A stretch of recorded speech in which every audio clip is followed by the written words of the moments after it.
भजे विशेषसुन्दरं समस्तपापखण्डनं स्वभक्तचित्तरञ्जनं सदैव राममद्वयम् जटाकलापशोभितं समस्तपापनाशकम् स्वभक्तभीतिभञ्जनं भजेह राममद्वयम् निजस्वरूपबोधकं कृपाकरं भवापहम् समं शिवं निरञ्जनं भजेह राममद्वयम् सह प्रपञ्चकल्पितं ह्यनामरूपवास्तवम्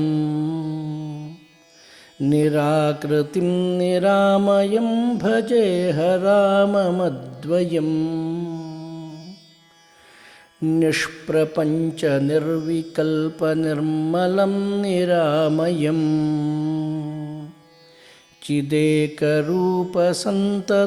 भजेह राममद्वयम् भवाब्धिपोतरूपकं ह्यशेषदेहकल्पितम् गुणाकरं कृपाकरं भजेह राममद्वयम् महावाक्यबोधकैर्विराजमानवाक्पदैः परब्रह्मव्यापकं भजेह राममद्वयम् शिवप्रदं सुखप्रदं भवच्छिदं भ्रमापहम् विराजमानदैशिकं भजेह राममद्वयम्